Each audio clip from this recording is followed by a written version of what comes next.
Hi there, it's Kevin with GatheringMagic.com here with your wrap-up video for playing on a budget Krark-Clan Ironworks Tron deck. Oh wow, is that deck frustrating. I don't know if my heart can take running more of this, or my brain. Holy cow, there's a lot of interactions, a lot of ways you can actually mess up with that deck.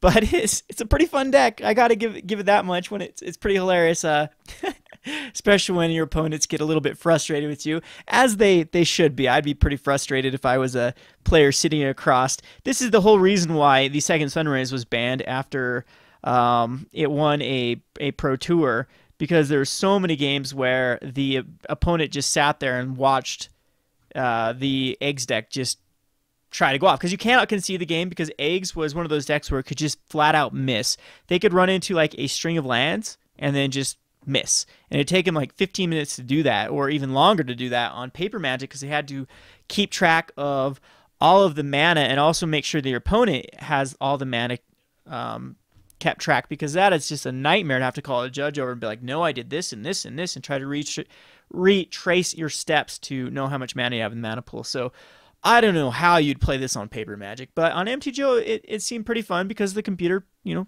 keeps track of that. Don't know about my sideboard choices. I don't know if going like Torpor Orb and whatnot is the right play, but we did see mainly just burn decks in that one pod deck. I apologize for all the redundancies.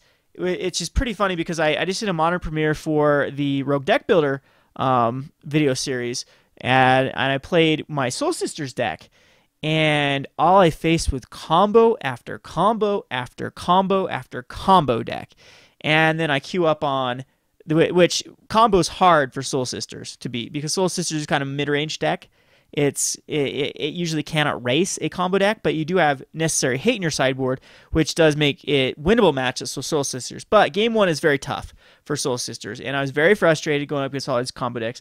And then what I do, I sleeve up a combo deck and go into the two-man queues and face burn, burn, burn pod. So, which are all basically win for Soul Sisters. Very easy matchups. All those. Pod especially is a very easy matchup usually for Soul Sisters. So anywho, that's the way it rolls sometimes with Magic. That's my last PTQ experience. It's the same way. And I think to win a major tournament, a lot of times it's all about the right matchups, the luck of the matchups.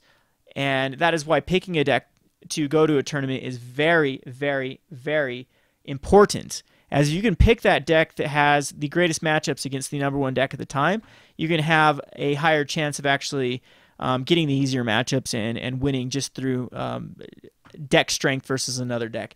Anyway, so I hope you enjoyed this series, though. I thought it was an interesting deck. It's very budget friendly.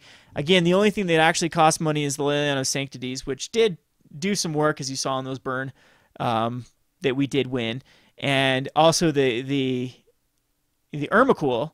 But you don't have to have Emrakul. You can actually just go Grapeshot. I mean, Grapeshot works the exact same way in theory. Or I'm sure you could actually even go Pyretic Spellbomb. I'll bring up Pyretic Spellbomb here, as you can see what it does. So Spellbomb, let's see here. Apparently I don't have any. Oh yes I do. So this one just does 2 damage to our creature player, or you can sacrifice it to draw a card. And so it can. What Eggs used to like Pyrite Spellbomb over Grapeshot is it wasn't a dead card in your hand. You can actually play it and sacrifice it to draw a card, and then you can eventually get it back with Open Vaults. And it would be pretty tough, though. I don't know if you could actually do enough combo with the Spellbomb, because you would be able to return it back. Yes, you would be able to do infinite loop with the Codex Shredder, but the problem is I don't know if you'd mill yourself with all this stuff that comes into play, draw a card type abilities. So I don't know. I don't know if that actually be feasible to be able to do 20 damage. It'd have to be 10 activations with Pirate Spellbomb, and it might just be a bit of a headache rather than just the Grapeshot. So I don't know. But again, it's one of those things that can actually kill off a problematic early card and maybe end up saving you some time to get there. So it's definitely a card you could consider as another kill condition. Anywho, that pretty much wraps this up. Any suggestions for this deck? It's highly encouraged. I can't remember the gentleman that I got this idea from. I played him in a standard day, or the premiere, the modern premiere. You can see that on the Gathering Magic. I think it's already been published on Gathering Magic. I don't know which one they'll publish first. If this one gets published first, you'll be able to see that Soul Sisters video series on the Rogue Deck Builder series for Gathering Magic.